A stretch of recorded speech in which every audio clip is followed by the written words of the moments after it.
All right, Batman The Adventures Continue, Chapter 11. I'm just gonna open up the app here, and oh, I have a new message from Monica Cabina, the colorist for this comic. James, thank you. You're canon. What? Oh, she changed the Batsuit colors in Chapter 9. It is the Bob Kane Batsuit. Hallelujah. That was me. I did that. I made that happen.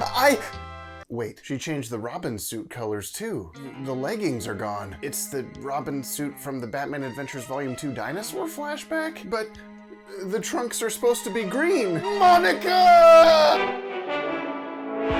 Hello Database, and welcome back to another comic book breakdown in both senses of the word. Luckily, this issue doesn't add any more time to lost years or retcon an entire other comic series, but it does have more weird villain cameos and costume conundrums galore. So let's jump right in. But first, before we even do corrections from last video, I want to make sure to mention up top this time that we are doing a 24-hour live stream in just under 2 weeks over on our Twitch channel, link in the description. We have a ton of awesome special guests showing up for Q&As, DCAU topic spotlights, and general hanging out, like the voice of Wonder Woman, Susan Eisenberg, everybody's favorite director, Dan Reba, someone's favorite writer, Eric Carrasco, Brown Table, Ewan Patterson, Jay's Reviews, a bunch of others. And it's all for the goal of reaching 100,000 subscribers and celebrating the channel's 5-year anniversary. Yeah, we started this thing back in September of 2015. Gross. There's also going to be giveaways every time we hit another subscriber checkpoint, including me getting rid of this thing on my face that makes it hard to eat things. That's September 17th through 18th from noon to noon over on twitch.tv/DCAU Watchtower. Do not miss it. Correction Speedrun! You get what this is by now. The weird unknown George Washington piratey looking Halloween costume looks to be the dandy highwayman from Scooby-Doo Mystery Incorporated, according to our Patreon supporter Silver Maggie. Though I can neither confirm nor deny this, the Scooby-Doo franchise does fall into the same multiverse as the DCAU. Don't believe me? Watch our Elseworlds video, and then stay indoors and stop being selfish so that the curve can flatten so Maddie and I can get together and film the follow-up video to that, thank you. Ferris, Trent, and Super Luigi 64 suggest that the everything is black and white except for red aesthetic from last issue's title card could very well be a nod to The Killing Joke, where the Joker's Red Hood flashback scenes all shared this same coloring style. Ronimus Prime 77 posits that Scarecrow's skeleton crew may be a reference to Deathman from Batman number 180, cover dated May 1966, who also appeared in the 60s Bat manga series. Jason's Halloween-based origin scene may also be in reference to the Batman Arkham Knight game taking place on and around Halloween, or so supposes Tom James. Hey, that's like my dad's name and then my name. Whoa. Jason's costume design probably has influences from the original Flying Grayson suit he wore back in his pre-crisis origin in May 1983's Detective Comics number 526, from the red boots to the shape of the belt. Thanks, all of these people! Did you know that in this comic, Jason was almost adopted by Dick Grayson? What could have been? And finally, perhaps the most egregious of our mistakes ever, the Let's potato chips brand is probably best known from the sitcom Community, though it's apparently appeared in dozens of other shows, including Buffy the Vampire Slayer, Arrested Development, Everybody Loves Raymond, Drake and Josh, My Name is Earl, Orange is the New Black, It's Always Sunny in Philadelphia, and even The Flash. And it's also probably worth mentioning that back in Chapter 9 when we were like, hey, what does this say, Lenny's? Yeah, it does. It does say Lenny's. Because Ty Templeton, I guess, has a running gag of putting some unseen guy named Lenny in a lot of his stuff. He's the dry cleaner for the Creeper, Jack Ryder. He owns a bar and grill in Dark Claw Adventures. He has a casino in something else I couldn't find. The dude is everywhere. Who is Lenny? 1. The clock tower's on the cover? Okay, this has to be building up to something. The Birds of Prey? That's where Nightwing is. Man, the Where's Nightwing joke has truly never been less of a joke. 2. Until a recent update to the issue, inker Mark Morales had gone uncredited. This marks the first issue not inked by Ty Templeton. Morales has worked on many different comic titles for DC, including Batman, Action Comics, and his first DC job, JLA Our Worlds at War, as well as artwork for Marvel, Dark Horse, and Image Comics. His work in this issue is definitely a bit more detailed than Ty's usual animated style work, but it's kind of refreshing. And I just want to take a sec to brown nose knows Monica a little bit more. The colors of this issue are breathtaking. I don't know how she does it. This comic looks so good. 3. Leslie Tompkins, everyone. Prominent crime alley doctor slash surrogate mother to Bruce Wayne from Batman the Animated Series. Her office seems to have maintained a similar layout as in the cartoon, though we see in a few pages that here it's called the Mercy Gotham Clinic, whereas in DCAU it was called the Thomas Wayne Memorial Free Clinic. Not canon? Does this make the comic not canon? Honestly, keeping my eye out at this point. Go ahead. Give me an excuse. 4. I guess this panel isn't from chapter 12. It happened sooner than we'd expected. How fast are they moving on this thing? Morales was working on inks 12 days before this chapter came out. Ty was just posting pencils a couple weeks ago. Monica even said she was pulling some all-nighters. DC must be pushing to keep the release schedule. You know, after they delayed it a week and then moved it to Thursdays, so I don't have enough time to make the video by the very next Sunday and you have to wait an extra week. Ha ha ha. He'd never hurt a kid. Ooh.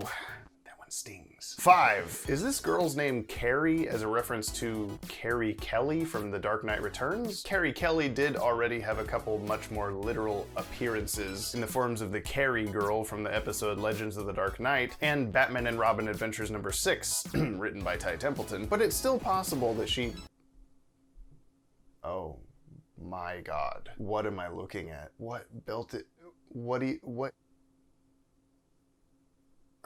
6. I thought maybe he had come to see you. I'm planning to kill him, so I was hoping you could help me with that. Batman and Leslie's dialogue continues to build up the mystery of exactly what happened to Jason. But if this comic has taught us anything, it's probably just gonna be what we anticipate. Except for that Nora Freeze thing. But who could anticipate you? Leslie's lines here also sort of imply Jason has only been Robin for 2 weeks, but we also have no way of telling when exactly this mini flashback is taking place. And watch out, Leslie! You seem to have caught the Penguin's flipper hand disease.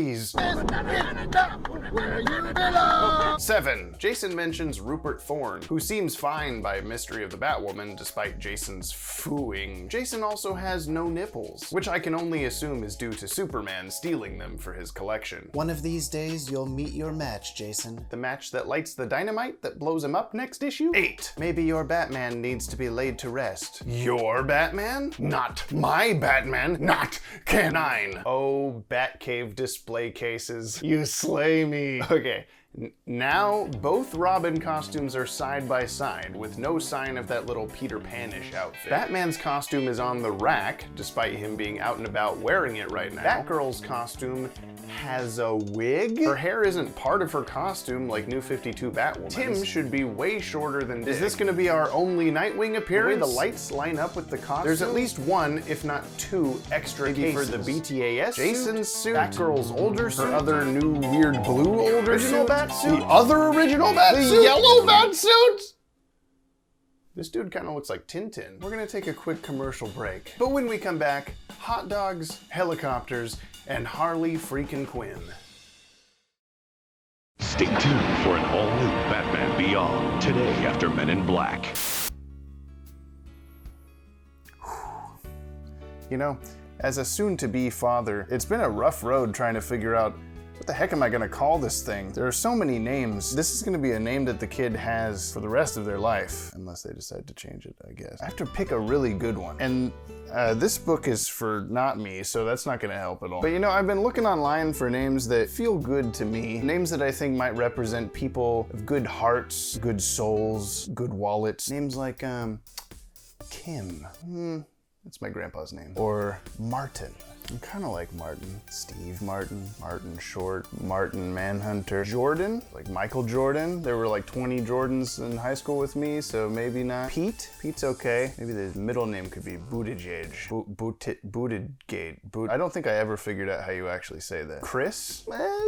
Chris Pine, Chris Evans, Chris, Hemsworth. What's the Guardians of the Galaxy? Chris Pratt, thank you. Thank you, omniscient camera person. It's definitely not my wife. You know, my whole family, we're all a bunch of geeks. We're all fighters. We're all nerds with attitude. I had to force it somehow.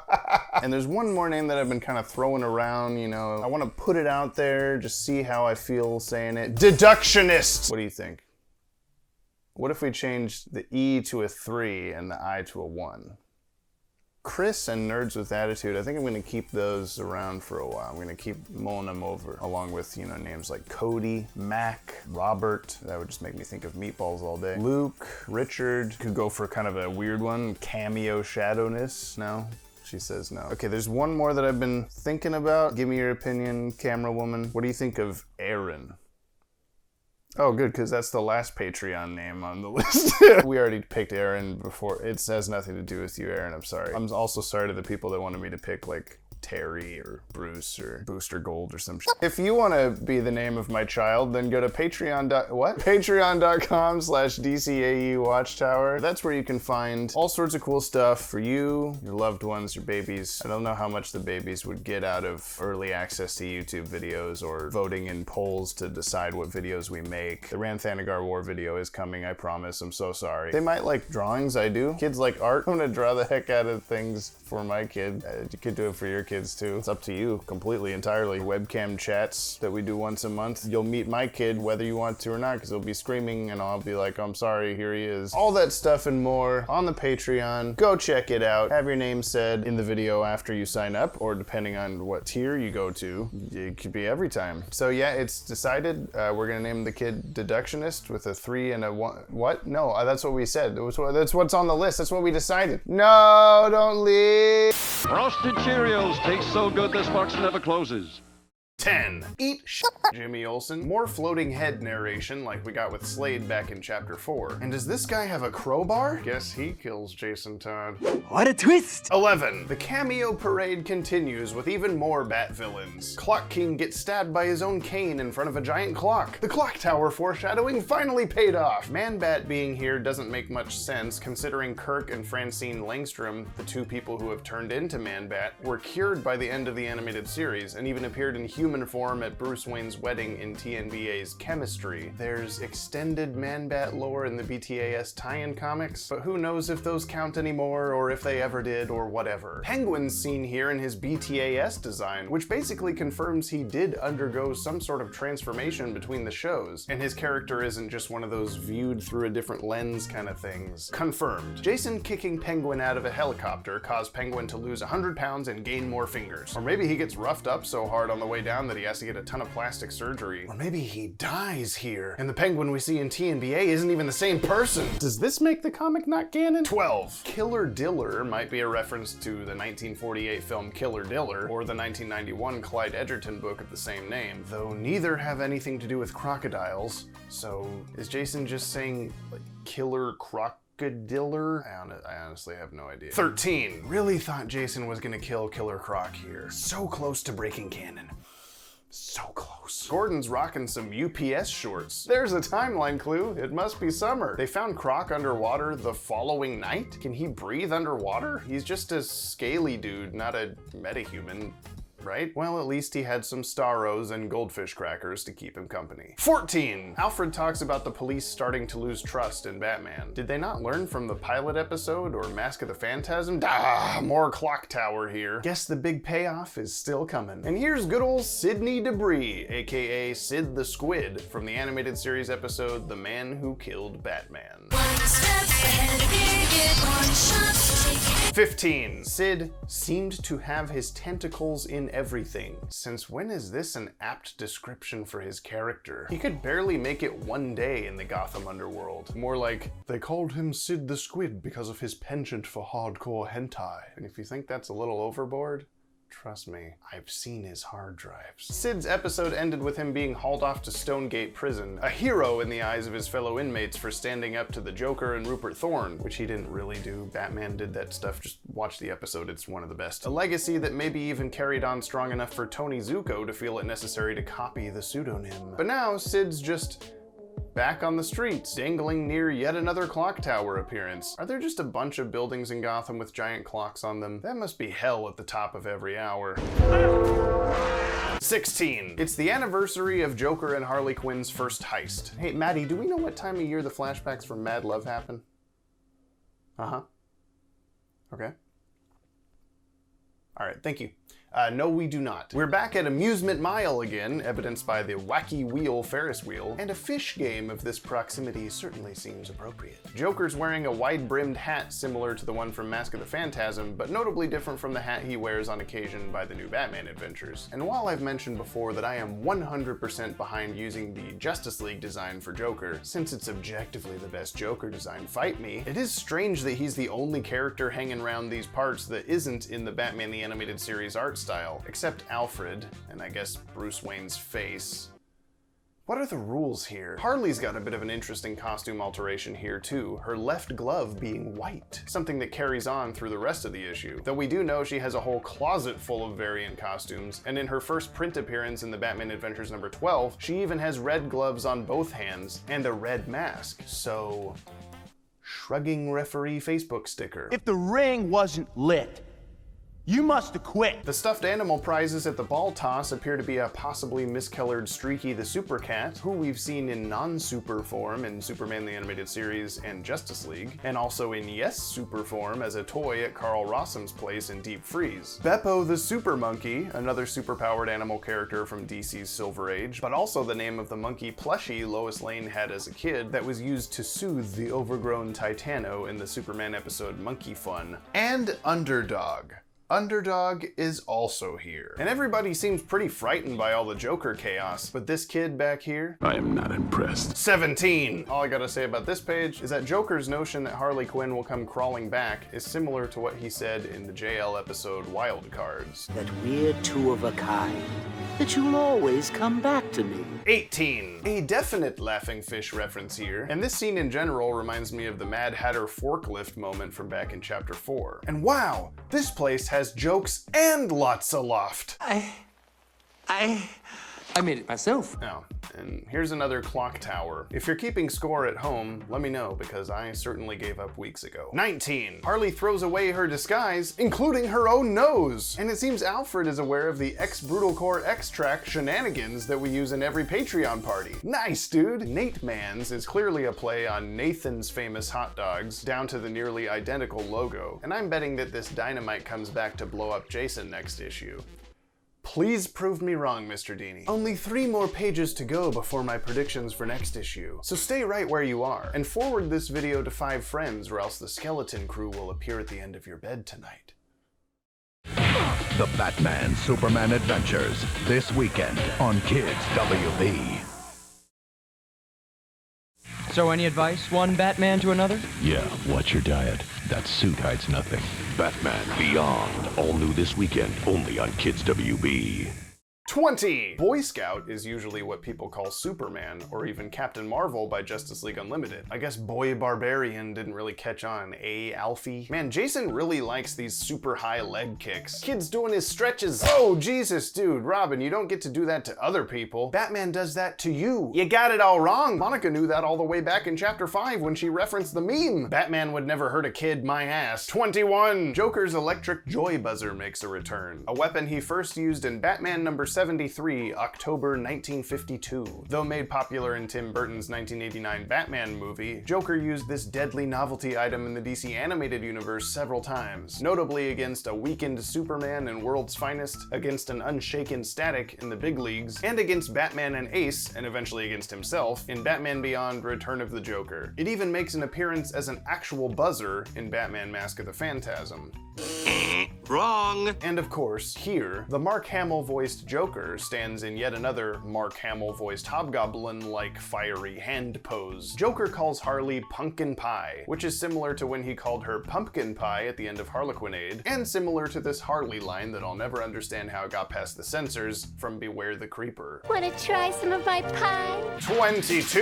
Okay, what is this Harley May Flowers from Ma's Garden a Hyuk business? Goofy? Some old book? I can't figure it out. Give me something for next correction speedrun, I dare you. And finally, is the shock from the joy buzzer what turns Jason's hair white? It's still red for a couple panels. How does that even work? America, explain! Conclusion. Funny how Leslie Tompkins is like, you should stop doing Batman stuff, when we all know the eventual outcome is actually Batman walking through her door like, LOL, nah, here's a Joker-fied Robin, thanks, bye. Speaking of which, this whole thing is going way too similarly to the Return of the Joker flashback. Harley is bait, she's got her big wooden mallet, she and Joker are gonna haul off an unconscious Robin to God knows what kind of torture. Please don't tell me they're gonna torture Jason in the hot dog shop. Does it have to be Joker and Harley again? Why couldn't it be Scarecrow? Jason threw the guy off a building. He doesn't want revenge for that? I suppose Joker being involved with every Robin's end is kind of poetic. Again, it's like poetry, so if they rhyme. Hey! Do I hit your kids?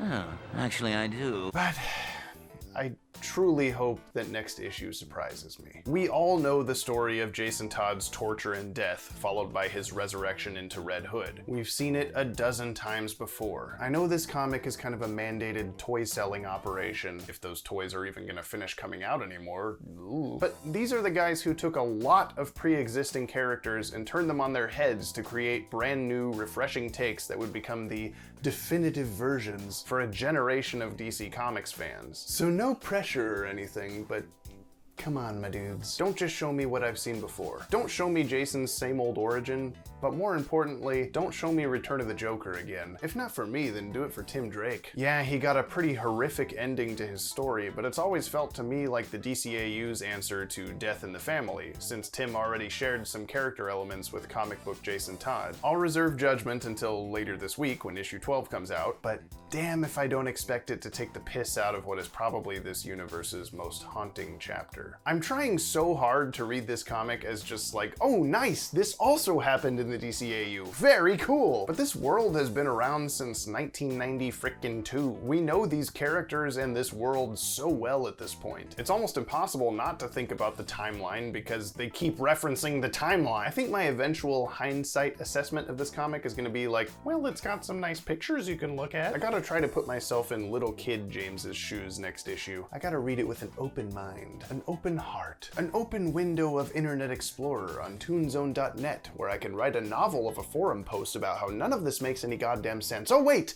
I can still do that. This is the part of the video where a bunch of names scroll by and you go, oh, I don't care about this. Well, you should, because these are all the names of the people who have extremely graciously decided, you know what?